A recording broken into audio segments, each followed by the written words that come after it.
नमस्कार, मैं हूं विजय विद्रोही। राजस्थान में अशोक गहलोत और सचिन पायलट के बीच राजनीतिक कशमकश का दौर अपने चरम पर पहुंचता जा रहा है। लगातार दूसरा दिन है जिस दिन विधायक दल की बैठक शुरू हुई है और जिसमें सचिन पायलट और उनके कांग्रेस समर्थक पहुंचे नहीं हैं। अब इसमें दो चीज़ें साफ दिख रही हैं। पहली चीज़ ये दिख रही है कि आज शाम तक या देर रात तक कांग्रेस सचिन पायलट के राजनीतिक भविष्य का अपने हिसाब से फैसला कर देगी। दूसरा सवाल है कि आज शाम तक या देर रात तक सचिन पायलट खुद के राजनीतिक भविष्य को लेकर कोई एक बड़ा फैसला कर सकते हैं। तीसरा है ये कि आज शाम तक या देर रात तक गतिरोध दोनों के बीच टूट सकता है या टूटने की संभावना शुरू हो सकती है। हम इसलिए कह रहे हैं क्योंकि 2 दिन हो गए, इससे पहले भी 5-6 दिन हो चुके, कुल मिलाकर 7-8 दिन हो चुके और अब सचिन पायलट के लिए ये करो या मरो वाली नौबत आ गई है।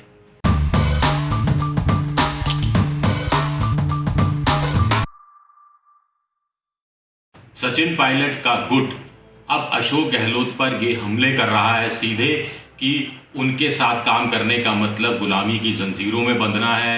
अगर जिंदा है तो बताना भी ज़रूरी है कि हम जिंदा हैं। अशोक गहलोत सरकार अल्पमत में आ गई है। अशोक गहलोत सरकार को चाहिए कि वो विधानसभा के पटल पर जाएं और फ्लोर ऑफ द हाउस अपना बहुमत सिद्ध करें। तो ये बातें कही जा रही हैं। दूसरी तरफ अशोक गहलोत गुट की तरफ से कहा जा रहा है कि लगातार व्हिप का उल्लंघन विधायक दल की बैठक में नहीं आकर सचिन पायलट और उनके समर्थक कर रहे हैं, लिहाजा उनके खिलाफ अनुशासनात्मक कार्रवाई होनी चाहिए। स्पीकर भी कांग्रेस का ही है, उनके खिलाफ स्पीकर को शिकायत भेजी जानी चाहिए। कुछ के अनुसार शाम तक या रात तक या कल तक ये शिकायत भेजी भी जा सकती है। इसमें सचिन पायलट से ज़्यादा उनके विधायकों को धमकाने वाला डर ज़्यादा होगा, जिसमें स्पीकर से सिफारिश की जा सकती है कि इन सब की विधायकी खत्म कर दी जाए, इन सबको पार्टी से भी निष्कासित किया जाए और विधानसभा से भी निष्कासित किया जाए। पार्टी से निष्कासित तो खैर सरकार कर ही देगी, पार्टी कर ही देगी अगर ऐसी नौबत आती है। उधर सचिन पायलट के गुट का कहना है कि उन्होंने अपनी तरफ से अभी तक कोई मांग सामने नहीं रखी है, कोई शर्त सामने नहीं रखी है। उनकी तरफ से आला कमान से के किसी बड़े नेता से बात नहीं हो रही है, आला कमान के किसी बड़े नेता से सीधे सचिन पायलट से बात नहीं हो रही है। और उनका दावा है कि उनके पास कांग्रेस के 18 विधायक हैं, 3 विधायक निर्दलीय हैं, यानी 21-22 विधायक हैं। दावा है कि ज़रूरत पड़ने पर 7, 8, 10 विधायक और सचिन पायलट के साथ आ सकते हैं, तो ये गुट 30-32 विधायकों का हो सकता है, जो उनके अनुसार अशोक गहलोत सरकार को गिराने के लिए काफ़ी है या फिर अशोक गहलोत सरकार को बहुत बहुत बहुत ज़्यादा मुश्किल में डालने के लिए काफ़ी है या अशोक गहलोत सरकार को समझौते के लिए मजबूर करने के लिए काफ़ी है।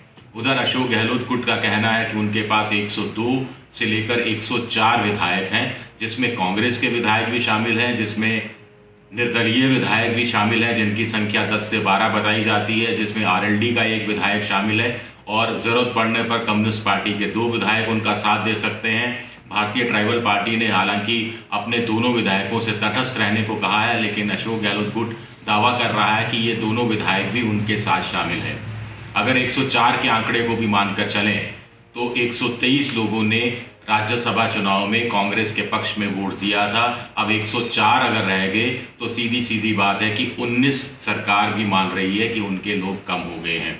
200 की विधानसभा है, 101 बहुमत के लिए चाहिए। ऐसे में 103, 104, 102 के दम पर अमित शाह और अमित मोदी के रहते हुए आप बेतकल्लुफ़ होकर, यानी बेफिक्र होकर, माफ़ कीजिएगा, बेफिक्र होकर अगले 3-3.5 साल तक सरकार नहीं चला सकते।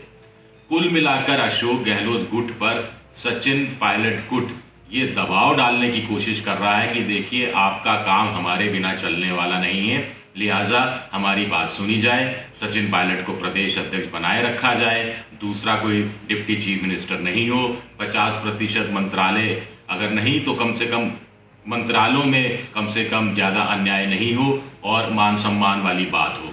ये बात अशोक गहलोत गुट को सचिन पायलट गुट अपनी तरफ से बताने की कोशिश कर रहा है। उधर अशोक गहलोत को लगता है कि अगर वो 102, 104 के दम पर अपनी सरकार अगले 3-3.5 साल तक चला सकते हैं, तो ऐसे में अशोक गहलोत को फिर सचिन पायलट की ज़रूरत क्या है, सचिन पायलट को फिर दोबारा प्रदेश अध्यक्ष बनाने की ज़रूरत क्या है। तो क्यों ना इस मौके का फ़ायदा उठाते हुए सचिन पायलट को निपटा दिया जाए।